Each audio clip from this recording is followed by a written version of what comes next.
How great, how great, how great is our God. How sing with me, and how great is our God. And all will see how great, how great, how great, how great, how great is our God. How great, how great. This is Rev. Michelle Mann. Once again, strange sounds are being heard all over the world. Many believe this to be a hoax. Well, it is a hoax, but it isn't being perpetrated by those who are recording the sounds in their own neighborhoods. It's part of the most diabolical hoax being played on the world by its governments ever to be perpetrated upon mankind. All government and non-government participants of which are in collusion. There is one exception. In Israel, the participants in league with this sinister plan are Palestinians and political Zionists. Not spiritual Zionists, political Zionists. They're two different things. Are these some of the kinds of sounds you have been hearing? I am about to tell you what my NASA informants have told me and explain to you exactly what you are hearing, how it's even possible that you're hearing it, and why you are hearing it. My NASA informants, whom I have in the past trusted with my life, have told me of a diabolical plan put in place by the UN that has been up and running for decades. Only in the last few years have nations had the capability of carrying out this most large-scale portion of its ruthless deception. In the 1960s, Canadian prime ministers, was a flotilla of UFOs headed south that crossed into NATO territory in Europe. And Russian prime ministers, as well as various other government leaders, have insisted that the U.S. step up its role in this diabolical deception, and so the U.S. is playing its part. These are the sounds we are hearing.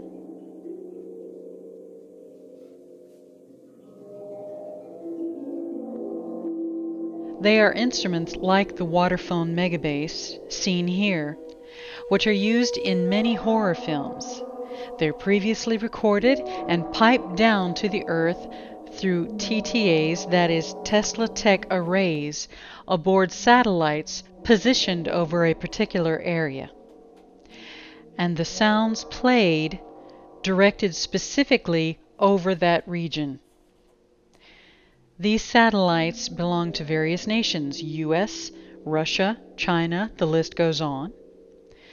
Much like the International Aerosol Program, these emissions are regulated to be carried out by their respective countries owning or leasing time on these specialized satellites. So now you know what you're hearing and how you're hearing it. But why on earth would any government wish to join with other governments around the world in order to bring about a deception using strange sounds heard from the sky? Flying saucers. You've had some in Michigan in the past week. Do you really believe in flying saucers? You've called for a congressional investigation. Dave, we've had several incidents in Michigan in the last week, incidents that many reliable, good citizens felt were sufficient to justify some action by our government, and not the kind of flippant answer that was given by the Air Force where they passed it off as a swamp gas.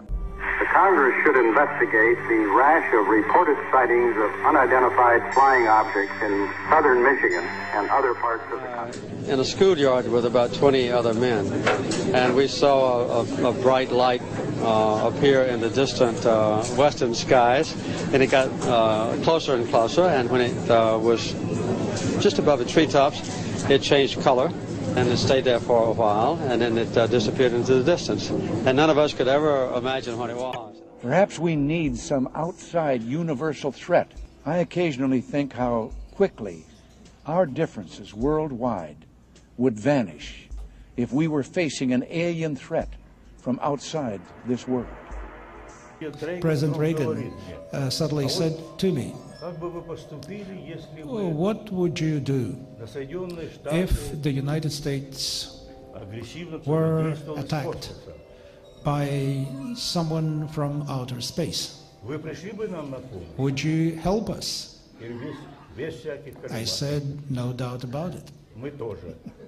He said, we too. It makes it increasingly less likely that we're alone. Oh, you're trying to give me a hint that there are aliens. No, I'm trying to tell you I don't know. Oh. But if we were visited someday, I wouldn't be surprised. I just hope that it's not like Independence Day. Yeah, right. That it's a conflict. The 3 astronauts of Apollo 11 who went to the moon back in 1969 all said that they believe there is life beyond Earth. Do you agree? I don't know, and I don't presume to know. What I know is there is life here on Earth, and that we're not attending to life here on Earth.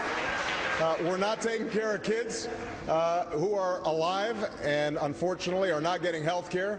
We're not taking care of senior citizens who are alive and are seeing their heating prices go up. So as president, those are the people I will be attending to first. There may be some other folks on their way. I think its task will be to develop an overall strategy for America in this period when really a new world order can be created. It's a great opportunity. The time has come for the world to move in a new direction. We must embrace a new era of engagement based on mutual interest and mutual respect, and our work must begin now. And the president outlined his vision of a new world order in which the U.S. would participate fully, one rooted on 4 basic principles. Non-proliferation and disarmament, the promotion of peace and security, the preservation of our planet, and a global economy that advances opportunity for all people. I believe we, and particularly you, your class, has an incredible window of opportunity to lead in shaping a new world order.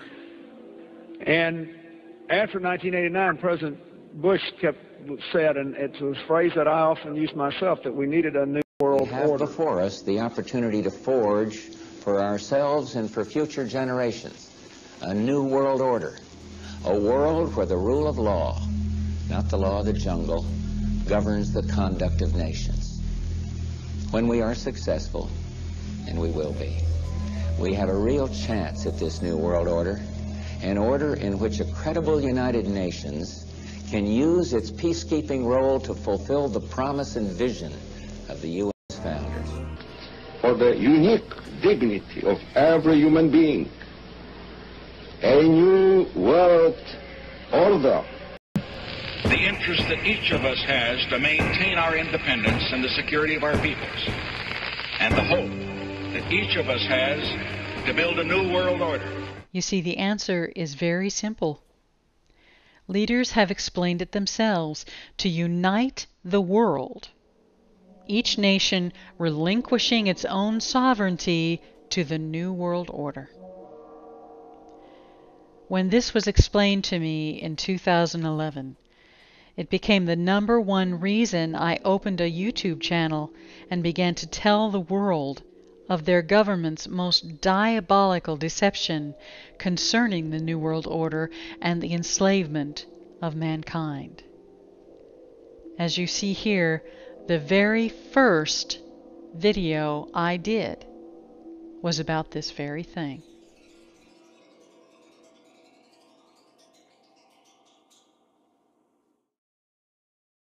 This is Rev Michelle Mann.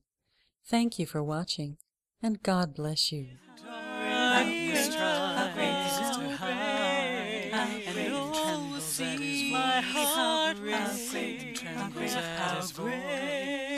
great is our God.